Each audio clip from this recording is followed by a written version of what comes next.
Welcome to Radha channel. ನೋಡಿ friends, ನಾನಿವತ್ತು ಒಂದು ಸ್ಪೆಷಲ್ ಸ್ನ್ಯಾಕ್ ಐಟಮ್ ಮಾಡಿ ತೋರಿಸ್ತಾ ಇದ್ದೆ. ಜೋಳದ ವಡೆ ಮಾಡಿ ತೋರಿಸ್ತೇನೆ ಫ್ರೆಂಡ್ಸ್. ಅಂದರೆ ನಾವು ಯಾವಾಗಲೂ ಈ ಸೊಪ್ಪು ಎಲ್ಲ ಹಾಕಿ ಹರಿವೆ ಸೊಪ್ಪು ಹಾಕಿ ಕಡಲೆಬೇಳೆ ನೆನೆಸಿ ಹಾಕೋದಲ್ಲ, ಆ ಕಡಲೆಬೇಳೆ ಬದಲಿಗೆ ಜೋಳ ಹಾಕಿ ಮಾಡ್ತಾಯಿದ್ದೆ. ಈಗ ಫಸ್ಟ್ ನೋಡಿ, ಇಲ್ಲಿ ಹರಿವೆ ಸೊಪ್ಪು ಒಂದು ಕಟ್ಟಿ ಇಟ್ಕೊಂಡಿದೆ, ನೀರುಳ್ಳಿ, ಹಸಿಮೆಣಸು, ಬೇವನ್ನೆಲ್ಲ ಕತ್ತರಿಸಿ ಇಟ್ಕೊಂಡಿದೆ. ಈ ಜೋಳ ಬಿಡಿಸ್ಕೊಂಡು ಬತ್ತೆ ಫ್ರೆಂಡ್ಸ್.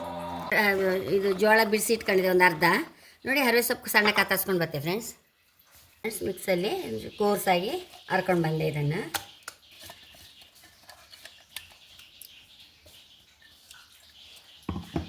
ನೀರುಳ್ಳಿ ಹಾಕೊಂಬ, ಬೇವನ್ನೆಲ್ಲ ಹಾಕೊಂಬ, ಹಸಿಮೆಣಸು, ಕತ್ತರಿಸಿದ ಹರಿವೆ ಸೊಪ್ಪು,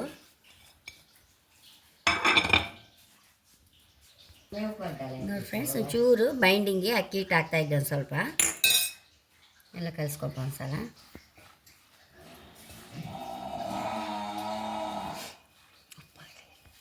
ರುಚಿ ತಕ್ಕಷ್ಟು ಉಪ್ಪು ಹಾಕೊಂಡಿದ್ದೆ.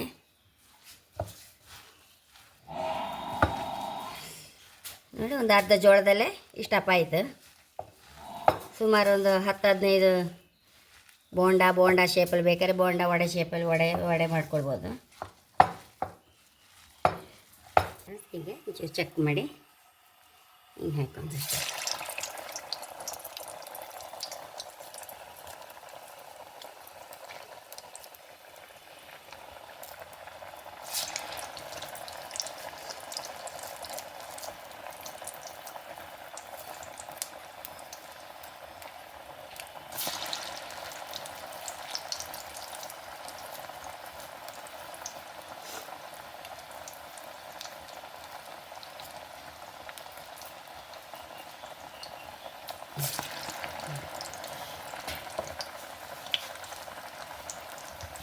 ಇದಾಗಿದೆ, ತಕೊಂಬ.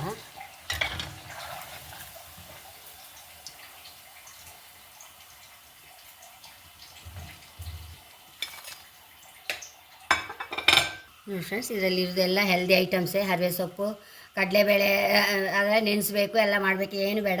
ಫ್ರೆಶ್ ಜೋಳದ ಮಾಡಿಬಿಟ್ರೆ 1 ನಿಮಿಷದಲ್ಲಿ ಮುಗೀತದೆ ಫ್ರೆಂಡ್ಸ್. ಹಾಗೆ ರುಚಿ ಸಹ ಅದಕ್ಕಿಂತ ಸಹ ಮತ್ತು ರುಚಿ ಫ್ರೆಂಡ್ಸ್. ನೋಡಿ, ಹೈ ಕ್ಲಾಸ್ ನೋಡಿ ಹೇಗೆ ಒಳಗೆ ಬೆಂದು ಈ ಜೋಳ ಎಲ್ಲ ನೋಡಿ ತುಂಡ ಕೋರ್ಸಾಗಿ ಹರ್ಕೊಂಡಿದೆ ಅಲ್ಲ, ಹಾಗಾಗಿ ಹೈ ಕ್ಲಾಸ್ ಆಗಿದೆ ಫ್ರೆಂಡ್ಸ್. ಇದು ಕನ್ಸ ನೀವು ಸಹ ಟ್ರೈ ಮಾಡಿ, ಮಕ್ಕಳಿಗೆ ತುಂಬ ಇಷ್ಟ ಆಯ್ತು. ಚಟ್ನಿ ಅಥವಾ ಸಾಸ್ ಒಟ್ಟಿಗೆ ಹೈ ಕ್ಲಾಸ್ ಉಂಟು ಫ್ರೆಂಡ್ಸ್. ಇದು ನೋಡಿ ಫ್ರೆಂಡ್ಸ್, ಕಡಲೆಬೇಳೆ ವಡೆ ಇದ್ರ ಮುಂದೆ ಎಂಥದ್ದು ಅಲ್ಲ ಫ್ರೆಂಡ್ಸ್. ಯಾಕಂದರೆ ಜೋಳ ಸ್ವೀಟು, ನೀರುಳ್ಳಿ ಸ್ವೀಟು, ಹರಿವೆ ಸೊಪ್ಪು ಸಹ ಫ್ರೆಶ್ ಹಾಕಿ ಒಳ್ಳೆ ಸ್ವೀಟ್ಸ್, ಸಿಸಿ ಖಾರ ಆಗಿ ತುಂಬ ಅಂದರೆ ತುಂಬ ರುಚಿ ಇದೆ ಫ್ರೆಂಡ್ಸ್. ಜೋಳದ ಪರಿಮಳ ಎದ್ದು ಬರ್ತಾ ಉಂಟು. ಹಾಗೆ ಖಂಡಿತ ನೀವು ಈ ವಡೆ ಒಂದು ಟ್ರೈ ಮಾಡಿ. ಹಾಗೆ ನನ್ನ ಚಾನಲ್ ಇಷ್ಟ ಸಬ್ಸ್ಕ್ರೈಬ್ ಮಾಡಿ, ಲೈಕ್ ಮಾಡಿ, ಕಾಮೆಂಟ್ ಮಾಡೋದಂತ ಮರಲೇಬೇಡಿ. Thank you.